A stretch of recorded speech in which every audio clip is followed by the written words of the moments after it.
Okay. Hello, my name's Jason Murphy. I'm the team leader for music at City College Brighton and Hove. Just to clarify what level I teach at, because this might not be appropriate for everyone. They're all level 3 students on music, performing, composing and technology courses, but what I'm going to speak about is Brighton Records, surprise, surprise, which I've just noticed is the first hit I come up with Google, which is even better, and it's the MySpace. There is also a Facebook.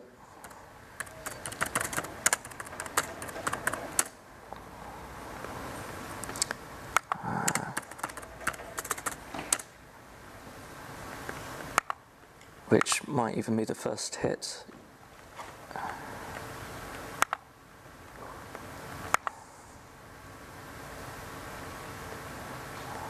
Yeah, right.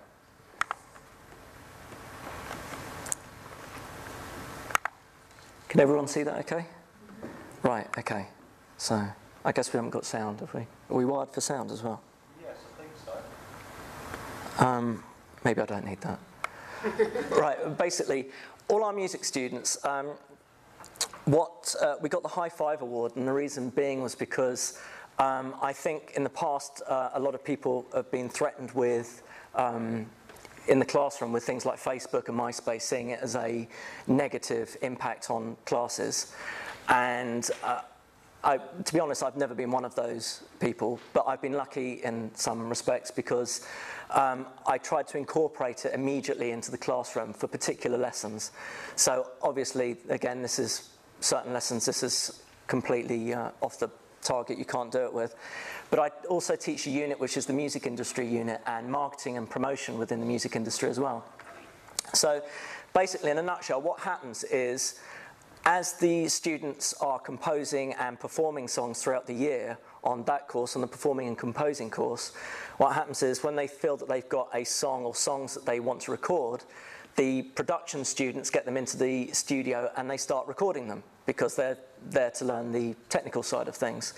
We don't limit that to just having to do, if you're on that course, you just do that and that course that, because also when we put on shows, the technical students sometimes have bands as well, and vice versa. We show a little bit of the technical side to the performers and composers, so it's quite holistic in that sense, so that at the end of it, they have an end product. Everyone has an end product, and that is their music. But we took that a little bit further and said, well, okay, well, we can either keep it in the classroom and just say, right, what would happen if we had a record label? What would happen if we pretended that we had a record label that you ran and I cherry-picked the good songs that I think should be on that? So what's the problem with that, do you reckon? I hear you say. I hear you say. Well, they own the songs, so they're not covers. So they own everything that they do. But the problem with that is that I felt that they just wouldn't engage with it because it's not real world. And as I said, these are level 3 students, and I thought one year, well, what we'll do is we'll just push it to the nth degree, which is what they're meant to be learning is how to function as a music industry professional, whether it's a composer, technician, sound tech, producer, and a lot of those roles are interchangeable. And so they need to know how to market and brand their product, which is their music, but on top of that, add their CV and what they want to do within the industry. So that might be, I engineered this particular track. So these tracks that you see up here were all engineered by our music students, and they were all written by our music students. And so I said, right, what we'll do is we'll create a real record label. But the only way that this will be successful, I thought, was to give them free rein on everything, within reason. So I don't censor any of their work whatsoever, but the only thing I limit them to is it's got to be good, first of all, and you collectively act as an A&R department, meaning a quality control. So they are their own quality control. If they think a song isn't good enough, and that might be for things like too much profanity or something that's just not right, often it's just because it's not a strong enough song, quite frankly, it won't get on the actual final release. I've got a few of these should you want them, but this is the final release for the past couple of years. This was the year before last, and this was last year. And you can see, hopefully, from both those... Can you see those CDs, everyone? Yeah.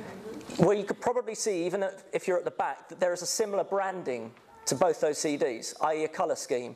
So last year was just a squiggly squirrel with the Brighton Records logo on the back, which is that. I'll show you a bigger picture in a minute. And this year's is that, so kind of Brighton Records plastered all over it and nice ice cream cone melting. But what we did was I had to get them to engage with the whole process, which was actually releasing their material commercially, that's what it is. That's barcoded. So apart from the fact that the name isn't a registered company, it acts as an actual brand. It acts as a record company would. And so they also, within that, their mindset is to section themselves off into different parts of that record company. Now, the problem with that is there's a lot of students and they might not communicate effectively. So part of those classes is teaching them how to communicate effectively within this sort of framework, within this mindset, a professional mindset. So what we did was I just said, right, we'll set up a Facebook, we'll set up a MySpace, a Twitter account, and you'll link into that. Because they already use that technology. They use smartphones within the class to take notes, and they text and email each other the notes within the class, sometimes right there and then in the class. And again, that engages them. And I'm sure some of you have already spoken about this before I came in. So what we did was we said, right, instead of you using this just to talk about, I went out on Friday night and it was a mental night, I went to a party and then I saw a gig or whatever, or I'm DJing tomorrow, come and check it out, amongst their own peer groups and their own mates. We said, well, let's do this across as far as we can take it. So the mindset is really the cornerstone of what this is. Because unless they understand that this is being used in a professional capacity, it will become just another MySpace and Facebook. So we're not really reinventing the wheel. It's engaging with the tech that they already use, but putting it into a professional context so that when they Facebook each other and when they put their own, and we've got some people within the class that are admins, and they decide who becomes that admin as well, that they're responsible for certain things within these pages. So some of these might not have been updated because we've just started a new year. So the first discussions that we're having with the second years on our music technology course, the extended diploma, is, right, this is what we've done, where do we need to take it? And where we need to take it, well, where they think that they need to take it is we need to not only commercially release CDs, but we need to be able to digitally distribute that music. So as you can see, this is their MySpace. Again, this isn't enormously well maintained. It shows some of the gigs that they've got up and coming and a few comments, and it's got a lot of their tunes on it. There's a lot more on the Facebook because, as you'll notice, and they set this up as a band page, but they also incorporated it to look like a group. So it's got the normal wall, and as we scroll down on this, it says 21st of September at 5:25 a.m. So my students are incredibly diligent, as you can tell. Someone got up at 5 in the morning, kindly, just to put Brighton Records is back, tell a friend, accepting tracks for the forthcoming album.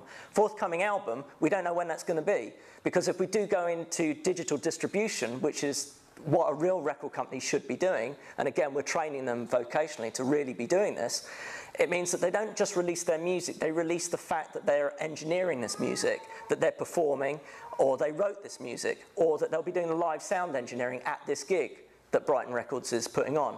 So Brighton Records is the conduit for everything that they do vocationally, whatever it is. So some of them want to become artist managers. So they just tag up on Facebook, right, I'm producing this band, I'm going to manage them, and they're going to be playing at the next gig. Some of them want to be engineers. Again, this highlights their music and their engineering skills along the way. So apart from all the music-y stuff, this is the industry side stuff, and as you can see, all the students have liked this so far. So we've got 65 of the students that have just connected in to this page. And again, like any other social networking, it means it just spreads out. And this is a very grassroots, doesn't cost anything just to do it. So all their peer groups and all their mates turn up to the next gig and eventually will hopefully buy an album. Any questions? Where can one buy it from? You can buy it from all good independent record stores. We haven't been able to get it into the major stalls yet, but again, one of the things that I impart is that independence with the students, being responsible for their own getting out there, and that part of that will be that they'll have to distribute it themselves as well. So they take a copy of the CD, or a number of copies, they go into the shops, they go to the venues, they get the gigs, and they say, will you stock my CD? And they say, who the hell is Brighton Records? And then that opens up a dialogue, which means that those people then do a click through, hopefully, to here. So this is very, very early days still, but it's been successful over the past 2 years, and it's grown enormously over the past 12 months. And the attendance from the students has gone up dramatically, well, 6%. James is in the room, so I better get... but instead of it being the opposite, where you're having to control the way they use this all the time, if they're engaging in it because they buy into the fact that, well, what do you want to do when you finish here? You should be doing it now. Because it's not a case of, see you later, City College, and I just shut the doors, and we say, that's it, you finished your music now. I really want to hear what you're saying, because it's really interesting. We've got past students also that engage with this, so that's why this will be a grassroots thing. Sorry. Got a CD here if you want it.